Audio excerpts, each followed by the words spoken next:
Bonjour à vous, j'espère que vous allez bien. On se retrouve aujourd'hui pour un nouvel épisode des Cieux ouverts. On se rappelle que c'est écrit par notre Père dans la foi, notre pasteur I.E. Adeboye. Et le thème d'aujourd'hui, lundi 4 novembre, est « Apprenez des anciens ». Donc nous sommes invités à écouter les anciens. Avant tout, nous allons commencer à prier pour remettre tout entre les mains de Dieu. Seigneur Dieu, nous te rendons gloire, nous te remercions pour cette nouvelle opportunité que nous avons de nous réunir. Nous prions, Seigneur Dieu, pour que cet enseignement nous parle. Nous prions, Seigneur Dieu, pour que nous ayons ensuite la grâce de pouvoir l'appliquer dans nos vies. Nous prions, Seigneur Dieu, que tu ouvres nos oreilles, que tu ouvres notre compréhension. Merci, Seigneur Dieu, pour tout. Au nom de Jésus-Christ, nous avons prié. Amen. Donc, comme je disais, le thème d'aujourd'hui, c'est « Apprenez des anciens ». Tout d'abord, notre Père dans la foi nous rappelle que les personnes âgées ont en eux un précieux joyau de sagesse, c'est-à-dire qu'ils ont aussi un cumul d'expérience, mais ils ont aussi cette sagesse qui grandit au fil des années.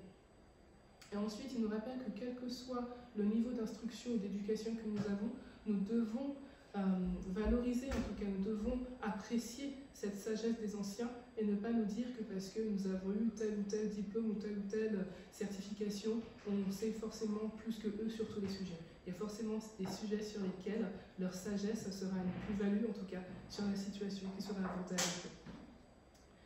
Donc le verset mémorisé se trouve dans le livre de Job, au chapitre 12, verset 12, qui dit « Dans les vieillards se trouve la sagesse, et dans une longue vie, l'intelligence. » Donc c'est un peu ce qu'on disait tout à l'heure, les personnes âgées ont la sagesse, et au fil des années aussi, ils ont l'intelligence qui se construit.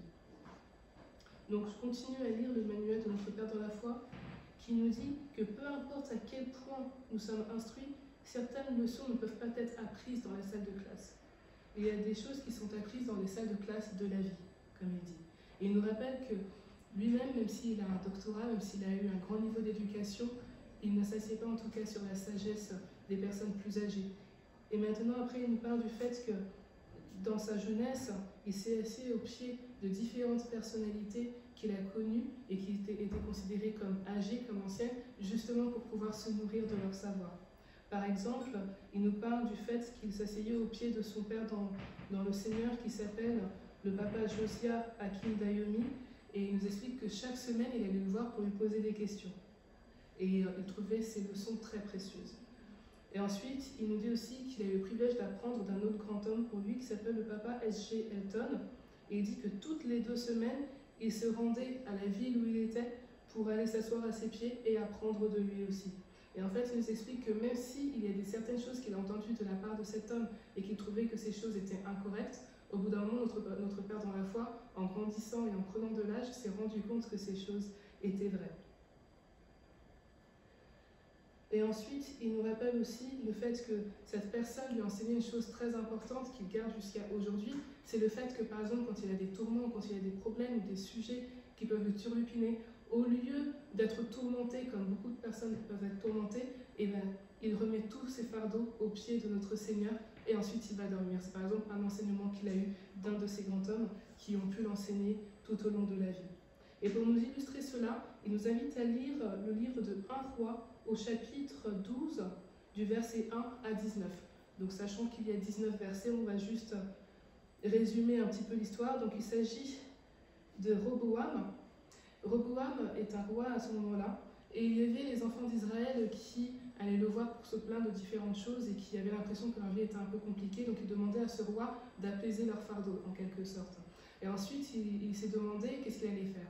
Et pour cela, il a demandé conseil tout d'abord aux anciens, et ces anciens lui ont dit « Si tu acceptes ce que ce peuple te demande, ce peuple te suivra. » Et ensuite, au lieu de suivre ce que les anciens lui ont dit de faire, lui ont recommandé, il est parti voir des jeunes aussi, et il leur a demandé conseil, et ces personnes-là lui ont conseillé tout le contraire, c'est-à-dire de se montrer ferme, de se montrer un peu tyrannique.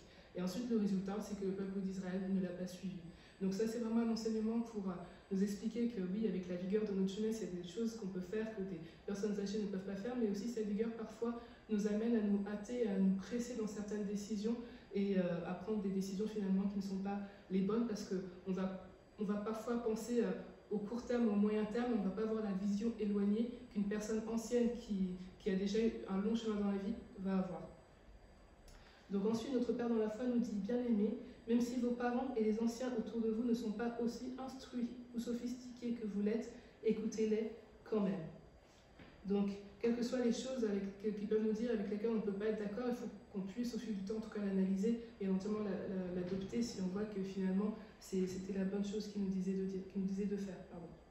Donc il nous invite en tout cas à garder en mémoire tout ce que les personnes anciennes en tout cas peuvent nous dire. Après bien entendu, ça ne veut pas dire que 100% est forcément correct, mais c'est pour nous dire aussi qu'il y a de grandes chances en tout cas qu'avec le temps, on se rende compte, on réalise que ces choses étaient correctes. Parce qu'il nous explique aussi qu'un jour nous-mêmes nous allons continuer à mûrir en gagnant en maturité et donc on doit garder ces choses et avec notre sagesse on va pouvoir être à même en tout cas d'analyser les choses d'une meilleure manière. Et par exemple aussi, il nous donne cet exemple qu'on connaît tous, c'est que à l'heure d'aujourd'hui, par exemple, on va avoir certains remèdes d'aujourd'hui qui sont des médicaments ou autres, qui sont très bien, alors que nos anciens, en tout cas, avaient d'autres remèdes qui existent depuis très longtemps et qui parfois même sont meilleurs parce que naturels ou autres. Je ne dis pas qu'il ne faut pas prendre de médicaments, c'est pas tout ça, c'est pas ça du tout le message, mais c'est de dire en tout cas que dans les personnes anciennes, il peut y avoir aussi des remèdes qu'on pense périmés, entre guillemets, et qui fonctionnent en fait toujours. Donc en tout cas voilà, ne pas sous-estimer les conseils des anciens. Donc pour conclure, il nous dit « Apprenez tout ce que vous pouvez des personnes âgées, en particulier des anciens chrétiens que vous avez encore autour de vous avant qu'ils ne soient rappelés à Dieu, c'est-à-dire avant qu'ils n'aillent en gloire. » Donc j'espère que le sujet d'aujourd'hui vous a beaucoup parlé. Et donc voilà, pour conclure, on ne doit pas sous-estimer les conseils des anciens. Nous allons prier pour clôturer. Seigneur Dieu, je te remercie pour ce message que tu nous donnes et je t'en prie pour que tu nous donnes la grâce de gagner en sagesse aussi et de pouvoir aussi considérer le conseil des anciens. Seigneur Dieu, nous prions pour que tu nous aides à nous faire gagner en sagesse afin que nous aussi nous puissions inculquer à nos prochains et aux plus jeunes. Que ton nom soit glorifié. Merci Seigneur Dieu, aide-nous à passer du temps de qualité avec nos anciens, que ce soit les parents ou autres, afin que nous puissions être enseignés de jour en jour et nous améliorer de jour en jour. Que ton nom soit glorifié. Au nom de Jésus-Christ, nous avons prié. Amen. Sur ce, je vous souhaite une très belle journée ou une bonne soirée.